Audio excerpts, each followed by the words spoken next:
Hello, everybody. Welcome to episode number 67 of Preston Jensen's podcast. If you're new here, I'm your host, Preston. Thank you for checking out the podcast this week. This week, I'm going to be talking a lot about drones. And if you're new to this channel or new to this podcast, there's several episodes on drones and the drone industry. And that is because I have my own drone business called Jensen Air LLC.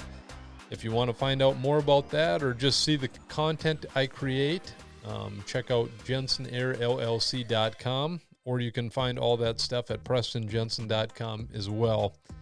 I'm excited about DJI's new Mavic 3, and I say Mavic 3, we don't know what it's going to be called. Some people say it's going to be DJI Mavic 3 Pro or Pro 3. I guess we don't know what the name is, but to me, that's not as important as the features that it's going to have. And a new article came out this week on Drone DJ, and I want to kind of go over that with you guys because I think it highlights a lot of stuff, or it answers a lot of questions that I've had, because I am a Mavic 2 Zoom owner, and I've been using that as my main drone for my drone business for a couple years now, or ever since it came out, and it's been wonderful. It's exceeded my expectations every step of the way. It has a lot of features that I don't even use on it just because it's just packed with features. I mean, everything from waypoints to the obstacle avoidance. The battery life is pretty good.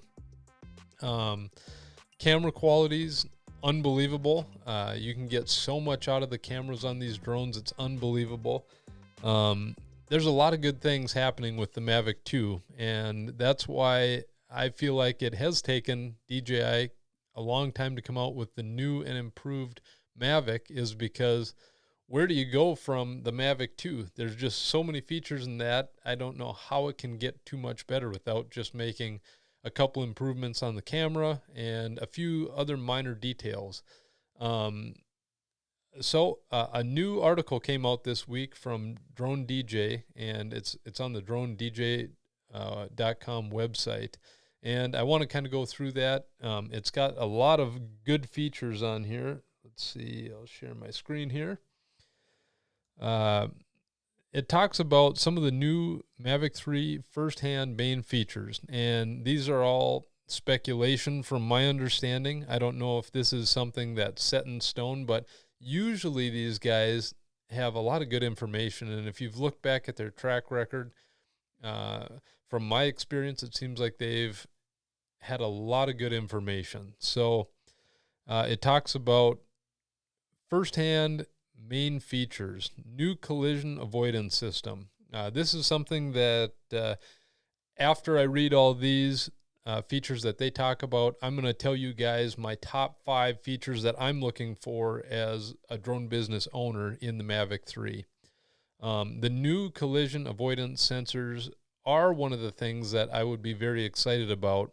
You've seen other companies come out with intelligent avoidance systems like Skydio, and it seems like the DJI Mavic 2 drone is fantastic as far as collision avoidance sensors, but actually, to be honest, a lot of times when I'm doing drone projects, I'm shutting off the sensors so I can get a little bit closer to some things like trees and stuff, and fly it a little bit.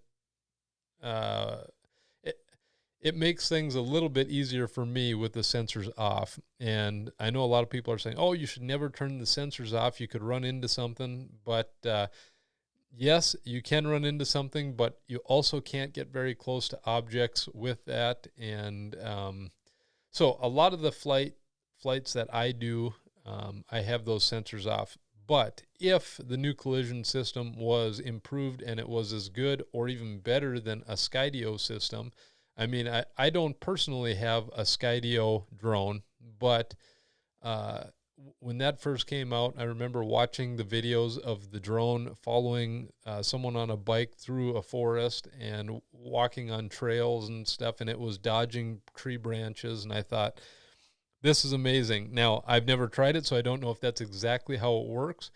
But if DJI is able to do something like that, it would be very useful to have on the drone. It says the side sensors are removed, and that seems odd to me. But then it says that the front and rear sensors shifted to the corners and apparently wide angle. So it sounds like some of the sensors are improved, so you don't need as many, but the sensors that are on there might be better than what they had in the past. It says Hasselblad dual camera. Now I'm interested to see what that is. I know the camera on the Mavic 2 is already unbelievable. And so if they can improve that, it would be awesome, because for me, I like to do large prints of the photos that I take. And currently, with the Mavic 2 zoom that I have, you're able to do super resolution photos. And the good thing about that is that it takes several photos and stitches them together. So if people are out there who like to zoom in on photos, and you always say, well, if I zoom in, the image gets a little bit blurry. Well, if you're using the super resolution and you zoom in, the picture stays a little bit more clear throughout the zooming. And so without going into detail on how it does that, because I have no idea how it does that, it just is something that makes taking larger photos a lot easier. And what I end up doing is I take several high-resolution photos, and then I go in and I stitch all of those high-resolution photos together. So basically what you're getting is the DJI Mavic 2 zoom is taking a bunch of photos and stitching it together, and then I'm taking a bunch of those photos and stitching those together to create a super high-resolution photo that you're able to print in a much larger scale than if you were to just go out there and take a single raw photo. If you do that, you're not going to have as much room to play with if you're printing on a larger format. And to me, printing the photos that you take is a lot of fun, because it's fun to give out as gifts, fun to hang up on your wall, and I think that's just a wonderful feature. So if they're able to increase the resolution on these cameras, I'm all for it.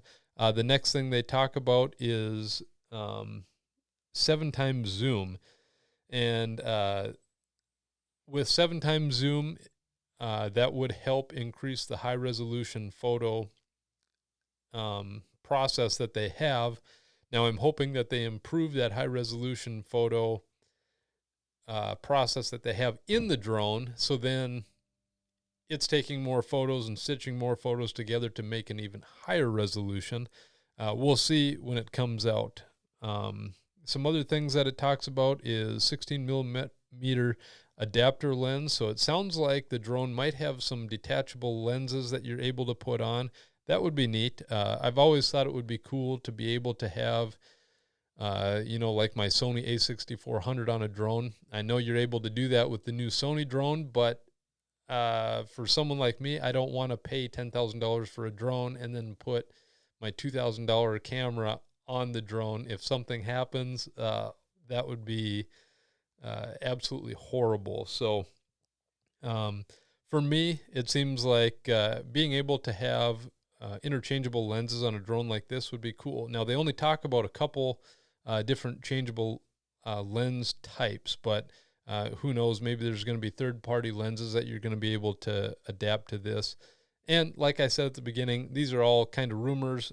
They might be this person's wish list. It talks about 1 terabyte internal memory. And to me, I'm not too excited about that. It's great that it's got a larger internal memory, but the internal memory is something that I don't actually really use on my Mavic 2. It's nice to have if for the off chance you get out to a job site, you don't have your memory card, and then it's nice to have the built-in memory to just do a shoot, and then when you get home you can hook it up to your computer and offload it that way. But for me, it's always easier to have the removable micro SD card. Just pop that out, put it into a card reader, and away you go. You don't have to have your drone on. You don't have to connect it via cable. And to me, that's easier. So if I always follow my pre-flight checklist, which you should always do, you should always have your micro SD card inserted and formatted for the new job. So that's something, it would be cool to have the higher memory internally, but it's something I'm not that excited for. It says more than 40-minute flight time. I am excited about that because I find that the 30-minute flight time on the Mavic 2 is wonderful. That's more than I usually ever need for a single shoot. But I find that the more you fly the drone, the less the battery life is. So especially flying in North Dakota with the cold weather, it seems like it kind of takes a toll on the batteries. So I would like to see that better flight time. It says the battery mounts from the back, Mini 2 style.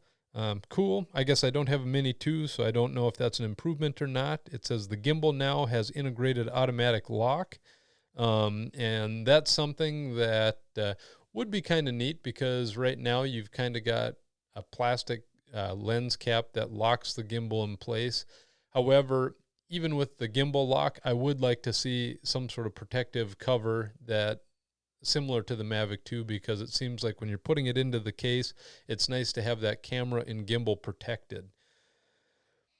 It says it will use the same radio as the Air 2S, and a new smart controller will be released too. And all of this speculation sounds wonderful from my end. A new smart controller would be cool.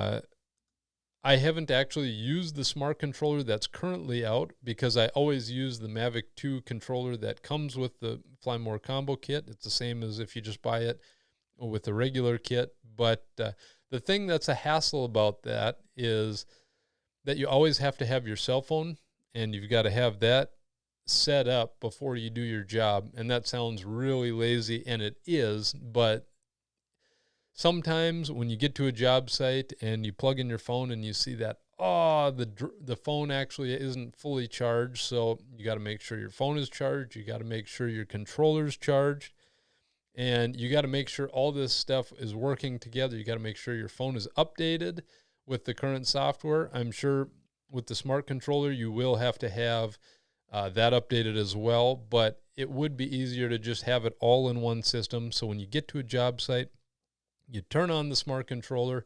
You don't have to monkey around with connecting your phone. And a lot of times I find that when I'm flying,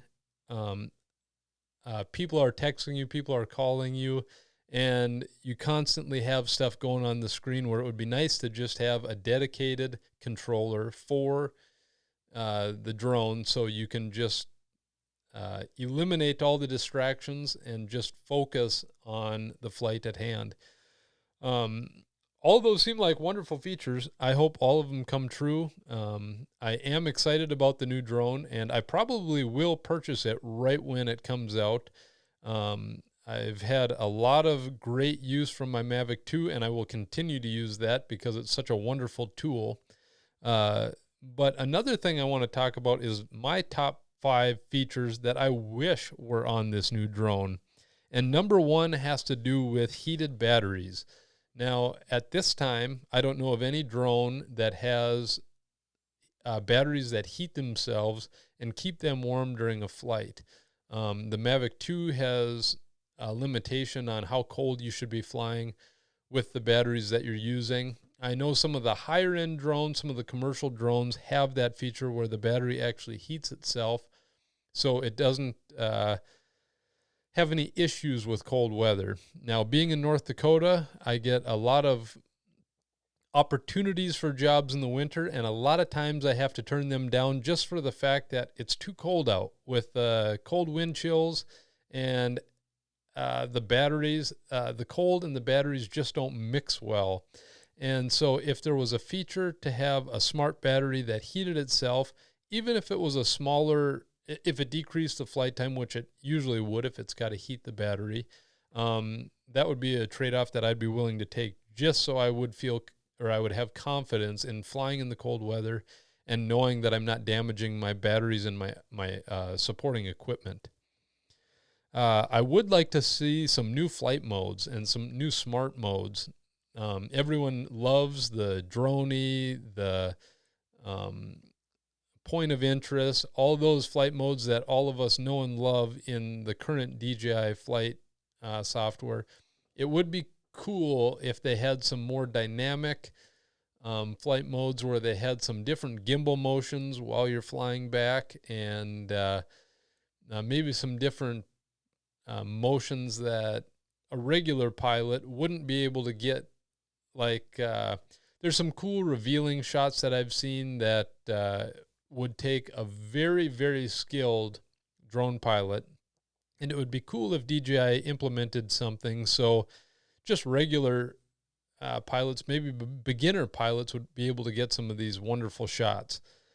My third thing I talk about is better obstacle avoidance, and it sounds like, if you go by this article, that my wish may be granted, and hopefully it's to the point where it is at the level of Skydio or exceeds Skydio, because it would be amazing if you'd be able to put it in follow me mode and take off and not have to worry about power lines or trees or signs or anything like that. If you could just fly with total confidence while you're riding a bike or something, that'd be a lot of fun. And I could see myself getting a lot of cool shots from my YouTube channel, for my drone business. It would be awesome. The fourth thing I would be excited about is that it is completely FAA Remote ID compliant.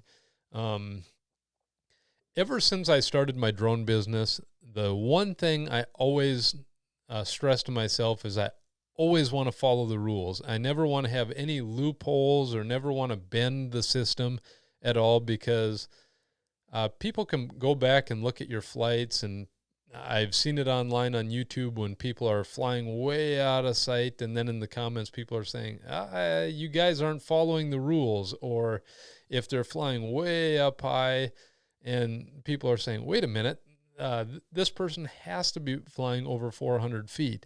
Well, I don't want people to question my work, and I want people to know that when I do a drone job, I'm following all of the FAA rules. So that's why it would just give me a great peace of mind if this new drone would be completely FAA Remote ID compliant. And another thing that would be amazing is if it would have some sort of features that would tell you if there were other aircraft in the area, because I know the number one thing on my mind when I'm doing all these flights is that I don't hit anything. And I know that's probably a fear that a lot of people have if they're flying drones. And I know I've talked to people who fly drones in large cities, and that's terrifying to think that, oh man, my drone could cause some sort of damage to somebody else's property or something. So it would be wonderful if it would just have a safety feature in there that would maybe alert an airplane or alert me if something was coming. I don't know what that would be, but basically I'm just saying it would be nice to have peace of mind when you're flying. And the last thing I think would be unbelievable for a feature in the Mavic 3 is some sort of weatherproofing, water sealing, something like that. Just for the fact that if you're out in the elements, I mean, I see a lot of people flying in Alaska and in these harsh environments, and it would be cool if the drone itself was waterproof, not for the fact for like flying on water or flying in downpours, because, that's probably not the safest thing. But if by chance you're out flying and it starts raining, you're not going to hurt your drone. Or if you're out in the extreme cold, you're hiking somewhere and you're getting to a certain spot, you know that when you get to the spot, your drone's not going to be destroyed by the elements. The cold's not going to affect it because the batteries are heated, and the rain isn't going to affect it, or the moisture's not going to affect it because it's weather sealed.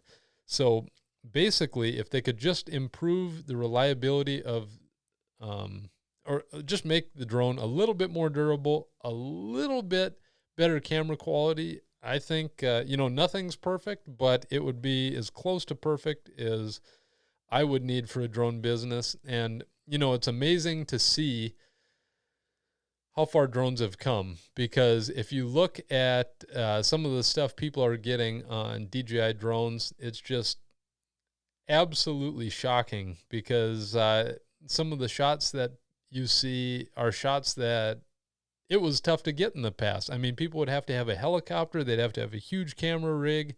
They'd have to have super skilled people running the cameras and flying the helicopters, and that would be a big operation. And now people are able to do that with their drone. The industry is amazing. There's a lot of amazing stuff happening with these drones, and I think the sky is literally the limit for the industry, and there's a lot of cool things to come. So I'm really excited for the DJI Mavic 3 release. We don't know when it's going to be. Hopefully it'll be this year. We've heard about it year after year after year, and I'm kind of thinking they may have been pushing it back just so they can make sure everything is compliant with the new FAA Remote ID rules before it's released.